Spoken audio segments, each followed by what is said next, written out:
Did you know that BDSM and kink are healthy outlets for aggression, imagination, and attention? Hi, and welcome to the Partition, home of kinky wellness. My name is Dana Slosser, and I'm a sexual wellness coach that dives deep into all things kinky. I'm here to show how BDSM and kink deserves a rightful spot within the sexual wellness conversation. So, let's talk about it. Hi, and welcome back to the Partition podcast with Dana and Katrina. I hope everyone's doing great this week. Okay, well, this week was actually pretty exciting because we got to watch a little bit of TV and relax. So this week's episode is about how to build a sex room, the Netflix show. Yes, I loved it. I thought it was kind of cute. Oh my God. I was like, so I watched the first episode that we said we were going to. And then I'm now suckered into it and I'm going to watch the entire series this week. I've decided because I got very emotional watching some of the little clips of the other couples. And I was like, oh, this is an emotional show about floggers and St. Andrew's crosses. Well, I watched the first episode. I watched the first episode, but I also watched another episode with Anu, and then I skimmed through a bunch of them because I just wanted to see the rooms. Like I just was like, I need to see it. But it is sweet. I thought it was, like there were some moments, like I watched the farmers one. I think it was in the middle of the season. So one of the girls, the couples there, they tried to put them in a dominatrix because she said that she liked to be in control. But then the whole time it was just, you could tell that they weren't having a good time. Like they were laughing kind of, but in the clip scene, it was so cute listening to them talk about it. Cause he said, as much as I like her being a top and in control, a dominatrix was just too serious. Their sex was more about like laughing and having fun. And it wasn't so serious as a dominatrix role that she was playing. And I was like, that's kind of sweet. That's genuine. He's like, oh, I miss laughing with my wife. I was like, oh my God, you are going to get a text from me tonight. Like, on that episode. Oh my God. No, I agree. Like, because I've watched the first episode. I think one of the bits that I really enjoyed was the fact that they had the conversation about the different ways you can enjoy sex, the different ways you can enjoy play. Like you said, like, not to the same extent of that one where they said, oh, the dominatrix, but where they were open to trying new things. And they play with the floggers and they play with the like the cat and nine, and like they had that really nice conversation where she's like with her partner, oh, I really like it when you do this to me. I really like it when you focus on my butt, but I don't like it when you focus on my back. And it was a really nice to see like the conversation about it. And I was like, and the talk about like sensuality and like the sensual side and like the kind of the sensation, and I agree. I think it's a really nice show about conversations about sex. So I can't wait to get to that episode though. Okay, so I feel like I'm gonna put spoiler alert on this on some of them, but I do feel that like one of the down things that I did kind of feel is every time she had a toy bag, I realized that it was just the same toys in each episode. Like she just had the same toys over and over. And I was like, okay, cool. Like you should just say like, these are the staple toys that, most play chests have if you're going to bring it up over and over and over and over again.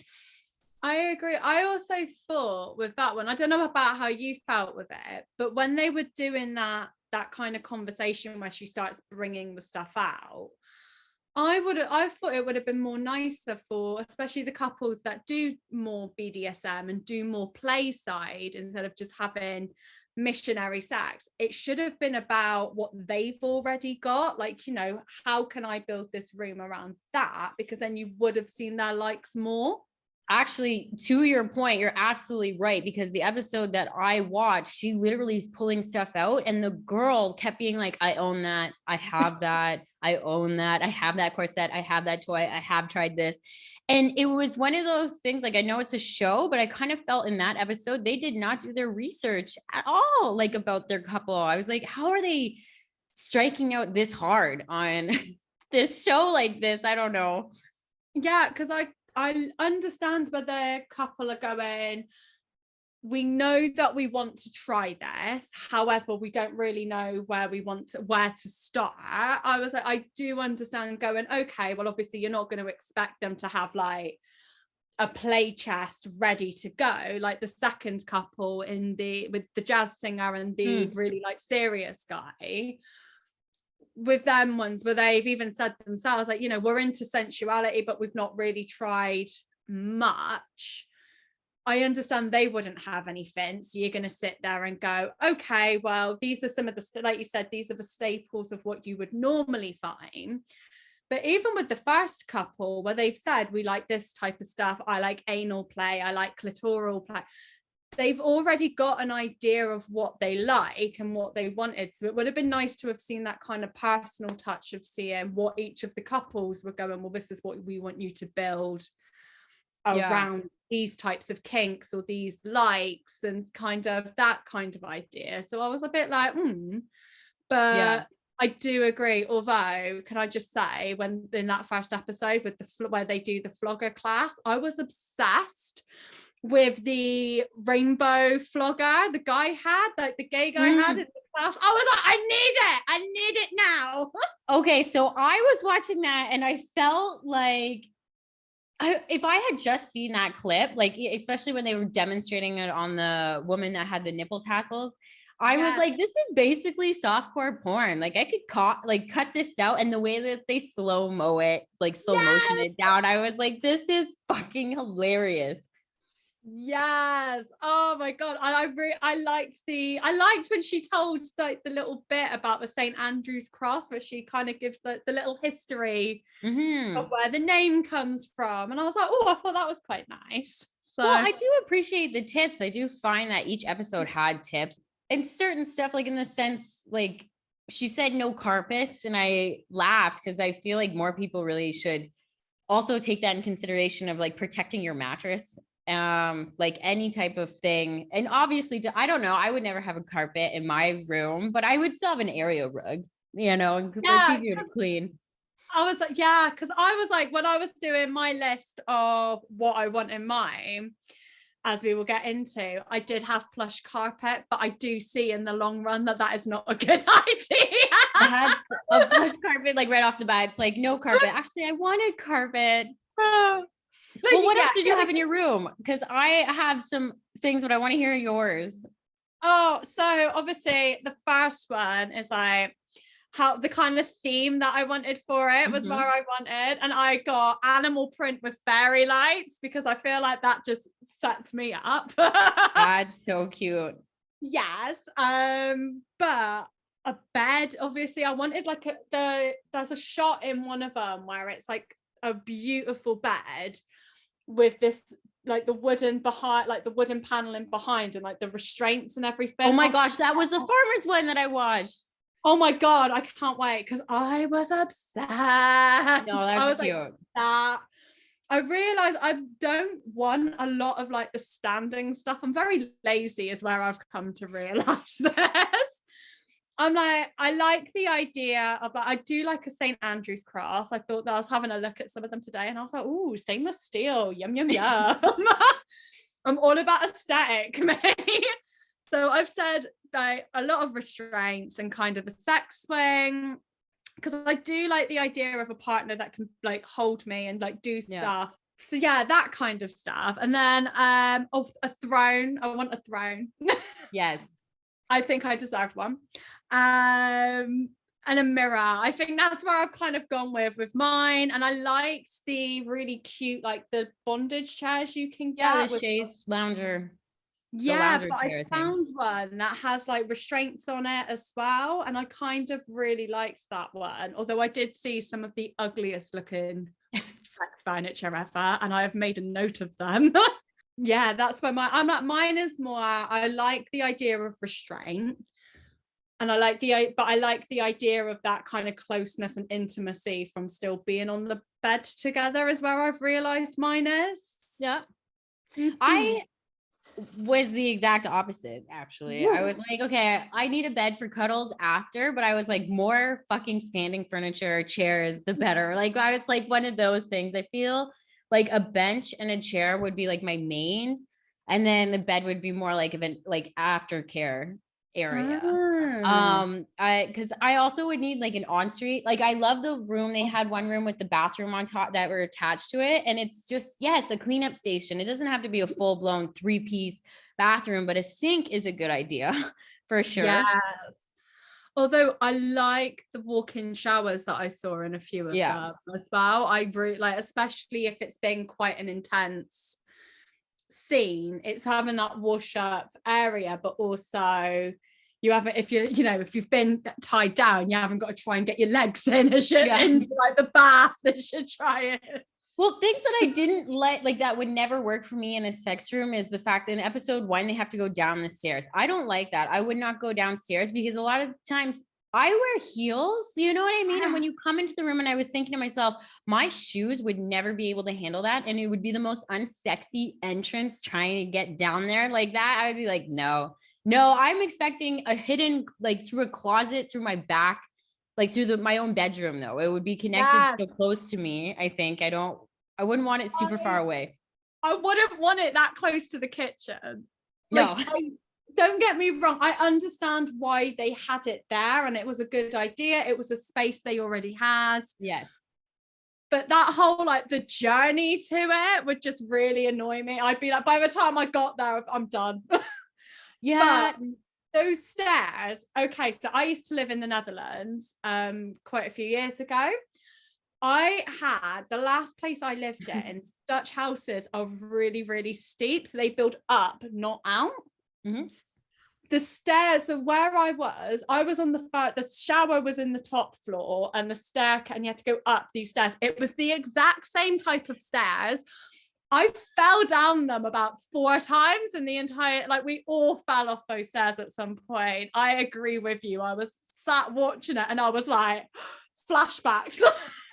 Well, I do agree that everyone should have a sex room, or at least a place. Like there's a really good line she said, it's a sex rooms are a place to reconnect with your partner, with yourself. And what I did enjoy with this season of watching this is that the rooms did showcase that you could have your traditional black room, but you like, the black bondage, leather, this and that, but then you could move into more of a honeymoon suite, romantic.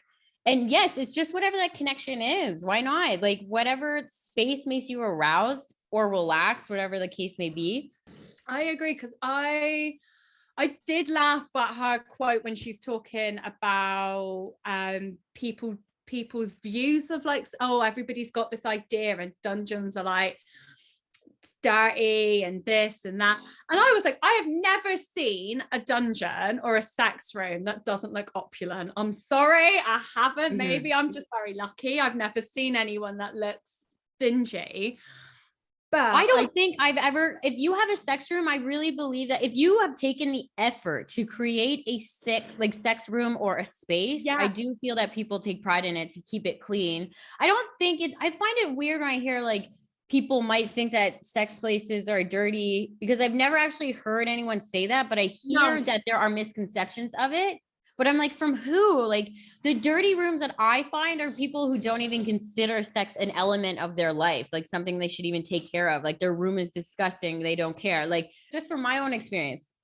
No, I agree. Because I've seen like a few of my friends' own dungeons, and I've seen theirs, and they are these beautiful spaces that they have created for people to come and, as she said, connect and have their intimacy and to have these beautiful, special moments together.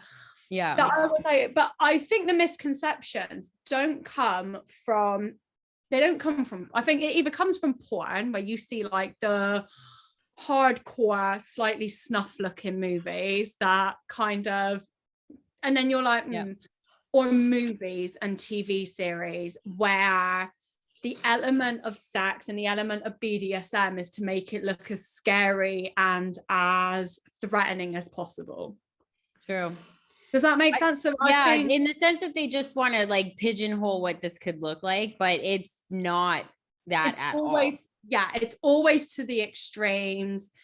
It's always I'm not talking like 50 Shades of Grey, but I'm talking the old school ones as well. So like anything set within like the 80s gay scene in New York, or like I think American Horror Stories new season of that at the moment. And I watched the first few episodes, and that was what really surprised me, was like the way they paint this picture of what these BDSM scenes and these play scenes were like, was it's never to it's always to the extreme. So it makes it look a lot more terrifying and darker than it is. Whereas actually a lot of the time it's like the pictures you showed me of the one with the bloody Victorian like tea room, and I'm like, that's beautiful. Yes, well, I know that the one that here Toronto has one called it's Oasis, and it's 3 levels, and on the top level they had these rooms that were individually themed. So like one of them was like Shaggin' Wagon, and you'd go in and you're in the back of a van, and they had a couple other themed rooms, and I just was like, that's so cute. Like who doesn't have, I don't know, I wasn't born in the 60s, but I wish that I could have like, you know, the hippie day shag wagon memory. Like that's cute. Why so adorable? I think that's really cute. Exactly. It's a lot of creativity goes into these spaces. Yes. So, and it's definitely what I liked about the show is it showed, in my opinion, real couples, like just people that were like, yeah, man, we just want to really connect to our partners and push boundaries with each other and push ourselves. And I think that's what people don't understand about sex spaces either. It's also for you to push yourself where you want to go with your own limits, and you still need a space to do that.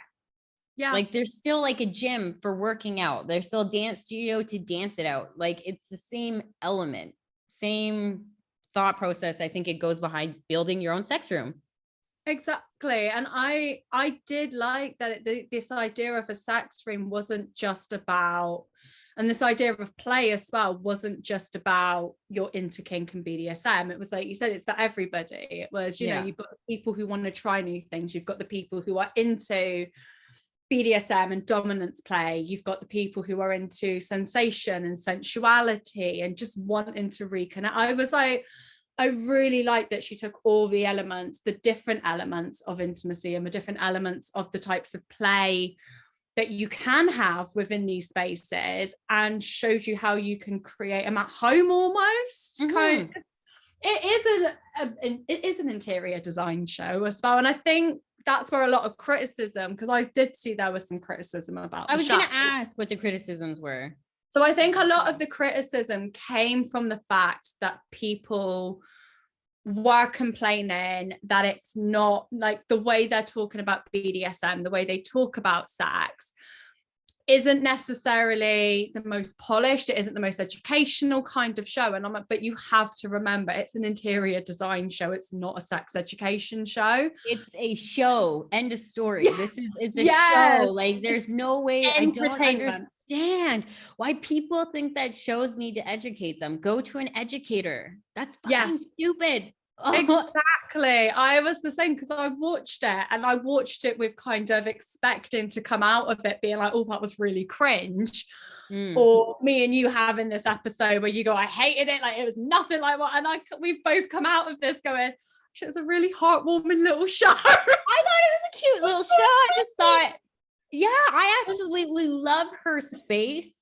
I love her, like the purple in her background. I was looking at it, I was like, wow, I would swap out just the purple for the white and keep my aesthetic here with the red, white, and black. But I was like, this is fucking cute. I want this office.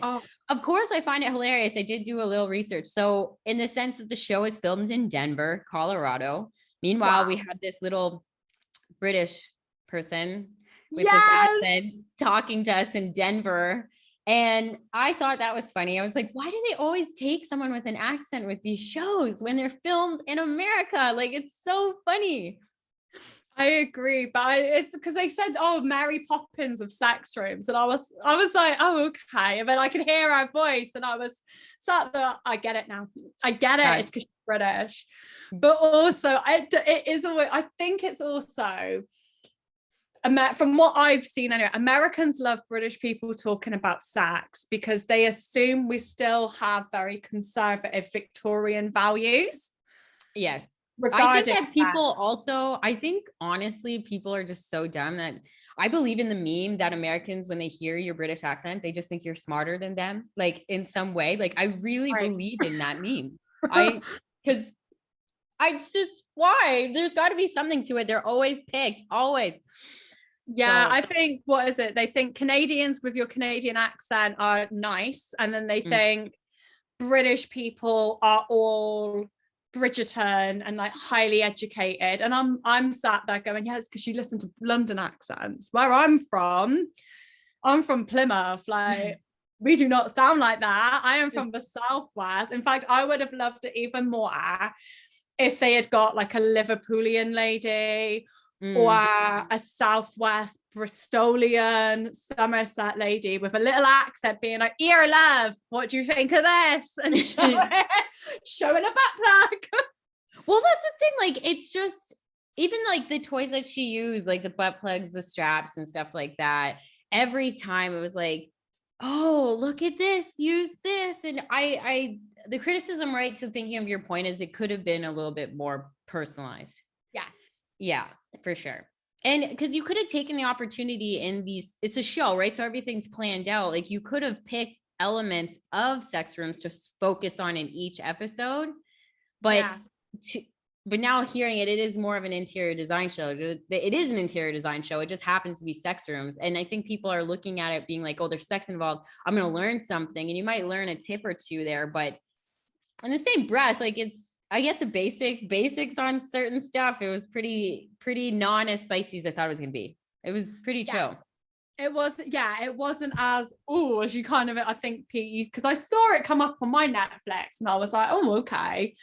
And I do agree, like, you kind of expect it to be a little bit more raunchy, but actually it is, from the aesthetic side of things. It takes it right back to the designing it. And I agree, I like how she talks about the different areas. So with the first episode, where she's like split it into zones so that they've got different spaces to explore different sides of like what they're into, I thought that was lovely. But I do enjoy that, as non-spicy as it is, I do enjoy that they have these very frank and very honest conversations about what sex means to each of the couple, what sensuality, what they want to go and explore. And even, you know, like with the first couple, where they had never thought of trying impact play before, because they said, oh, you know, it hurts and you think of pain, and I don't want to cause my partner pain. I don't understand why that's something people would find attractive. And then actually they went, okay, well, we like the feel of this. We liked the feel of the flogger. So why don't we go and see if it was? But I did like with that one that they actually filmed them taking them to a class. Like you said, if you want education, go and get educated.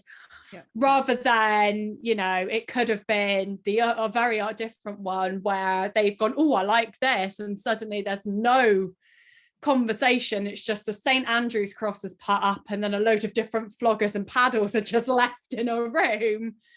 Instead, she was like, okay, if this is what you want to try, before we even put this in the room, let's go and do it. And like with the dominatrix one, let's go and explore this before I build an entire room based around that aesthetic and that idea.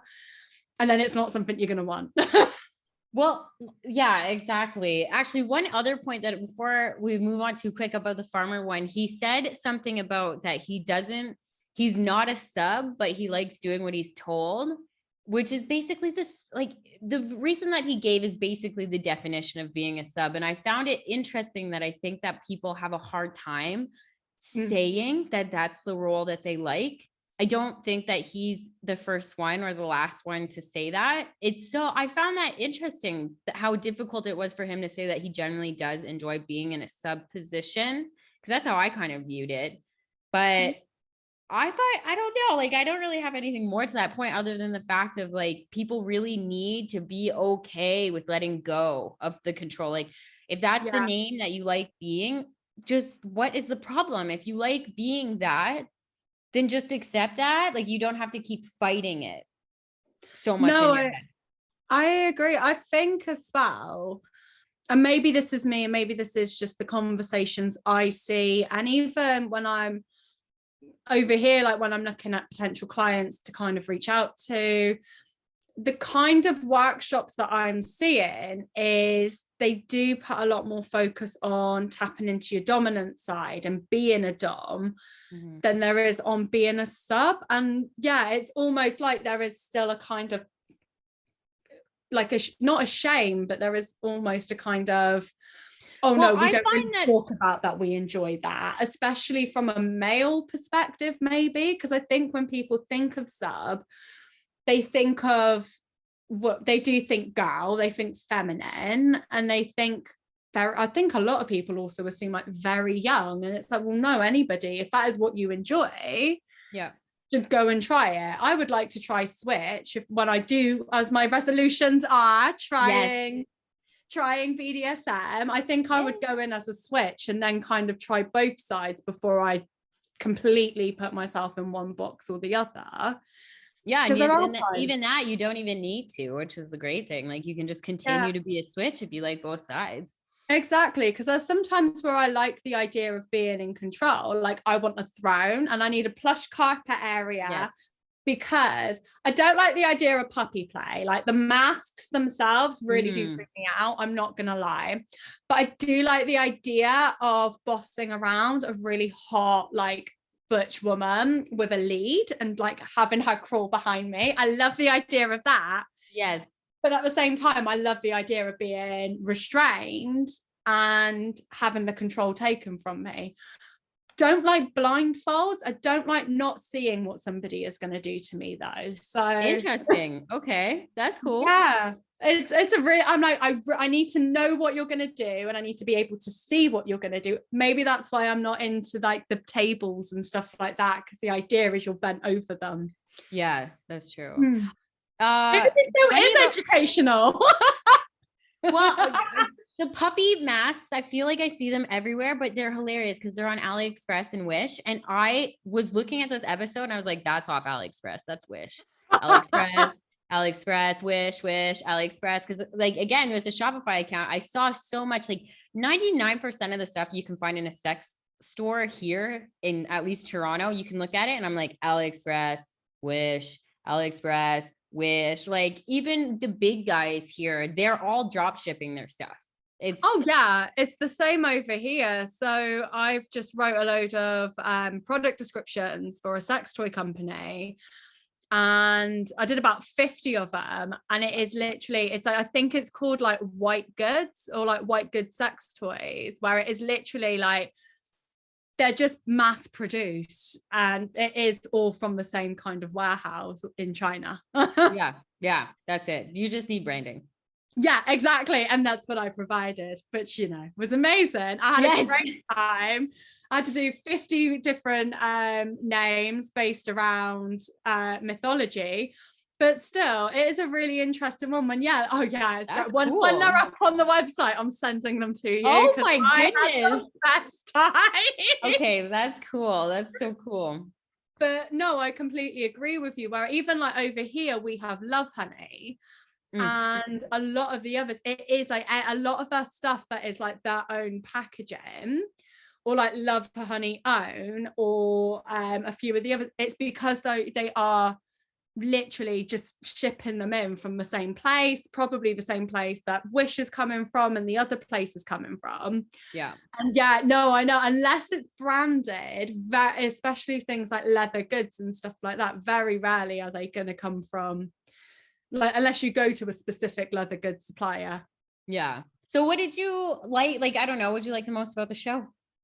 I really liked that it had a conversation about what play can mean to different people. I really appreciated that it showed the different sides of it. So you don't come out of it having only one idea of what play can look like for you. I thought that was beautiful. And I liked the fact that they showed a range of different couples, a range of different types of relationships. So I've got the poly one to watch today. Yeah. So yeah, I really enjoyed that kind of like that it opens the conversation of what play can mean for people and what it can mean for relationships. So that was my favorite bit. What about yours? Yeah, I think that it's got to be the fact that sex can be healing towards couples, like especially the one that they wanted the romantic room that symbolized more of their honeymoon. So that was so sweet because I actually thought that they had the softest, sweetest room. I don't know if you saw the one with the lesbian couple in the van yet. No, No, that one not was yet, pretty but I soft. can't wait Okay, to. okay, I won't say anything, but that one was cuter on the cuter side. You know what I mean? Yeah. So I like that. I like that. I just thought that more people can see and utilize the fact that you should have a sex room to reconnect with your partner. I felt like this was important for more partners to look at this show and say, maybe we should get one because everyone should get one. That's what I believe. Everyone should have a sex room. So anybody watching the show who's in a relationship and they don't have a space to reconnect to their partner, make one. It doesn't have to be a whole room. It doesn't have to be a whole room, but you still need a space. Agreed. But also on that note as well, you don't need to be in a couple. Like there is True. one of the episodes is about a woman who has recently been divorced. And she's decided, I've been in the same relationship for years. I'm an older lady. And she decides she wants a room where she can have as much sex and as much good dick as she wants now that she's single. I love really like that. That's true. And you know what? They did so well with her about showing her other toys and things like that. Because I know what one of her, she's like, I prefer the real thing. Like just that blanket statement. Because she said like something that she hadn't really experienced toys as much. And she'd shut herself kind of out from it. And I don't know, like, open yourself up. That's the whole thing about sex, is just keeping an open mind about stuff. But in the same breath, I'm like scarred from working at the love shop about how many toys can just explode and just break. And sex toys are not as, I think, as safe as people think they are. Because unless, again, like I know that we said this, but unless you are buying quality, you get what you pay for. So so it is dangerous. Like I worry about cheaper end toys. I really do. Like we must have dealt with returns all the time. Oh, I can imagine. And the amount of, I know I've bought like cheaper ones in the past and the difference in them. And the comfort as well, because I find the reason a lot of people go off of like sex toys is because they buy the cheap ones, they hurt or they do things they're not supposed to do. And suddenly you're there like, I never want to use them again. But I thought of another one that I did like about the show as well. And this might just be because I've watched one episode, not the whole season just yet. I like that she takes a very hands-off approach. She doesn't try and tell them what the room should look like. She doesn't try and, I know a lot of it is based around like she goes off and does all of the design and stuff and, chooses the colors, etc., etc.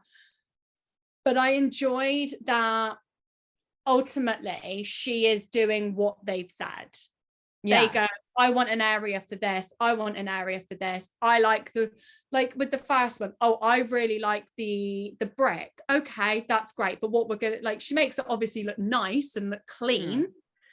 Rather than just keeping the old brick, she puts the paint on top of it. And I did love what she did with the floor. I thought that's gorgeous. Amazing. But ultimately, I really enjoyed the way that it wasn't her pushing onto other people. This is what you should want. This is what a sex room has to look like. Etc., etc., etc. Or her taking over in any way and kind of putting her idea of a sex room into it. It's like you said, the fact that you have it even within the first 2 episodes, the difference of a couple that want to try play it like impact play, want to try exploring that area of sex. So she makes them a room where they can do that. And then you've got another couple who just want to reconnect and want to have a space where they can come and have sex and reconnect and be intimate. And like you said, it's softer and it was beautiful. And the fact that they had a headboard was amazing. The fact that she created a space for them based off of what they needed, not what she decided they wanted. That's what I liked. Yes. It would have changed the show completely had the host been so more pushy on it. Yes. But I think that's a great way to end the show. Like, really, just I want everyone to think about what their sex room would look like. Things that you should have. I definitely think there needs to be a water source. Okay, we could break things that sex rooms should have is a water source for sure.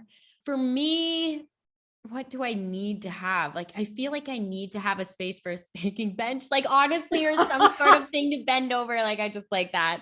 But I really just think as long as you have enough room for you and your partner, like some people do like having sex standing. So like if you like that, then fuck, just a wall could do it for you. Easy cleanable thing. So if you're going to paint the walls, have it be like cleanable walls and stuff like that, because lube and fluids can stain. You know what? That's a good point. Cause I was like, wow, I love the wallpaper, like the textured wallpaper on some of this stuff. But yeah, how the fuck would you clean that? That would just be the accent wall. But mirrors. For me, mirrors everywhere. I love the mirrors on the ceiling, on the floor, anywhere. Not really the floor, but you know what I mean? The walls. If there was one on the floor. Oh, I'm going back to the floors, like a nice plush like rug maybe, but easily white, like easy to clean floors. Yes, okay, easy to clean is gonna make it easier for everybody. But it was so good to have you on the show this week, Katrina. I love the show. You know what, maybe I'll go back and rewatch some of the episodes I skimmed and really just sit down and watch it. Oh, we're gonna end up tonight texting each other going, oh my god. Okay, you have to tell me which one's your favorite. I will. But thank you again and have yourself a good night. And thank you everybody for listening and tune in next week. Bye. Well, that's it for us. Make sure to follow us on Instagram and let us know what you think. You can find me at thepartition.life and Katrina at _satisfiedcat. Thanks for listening. Tune in next time. And as always, stay kinky.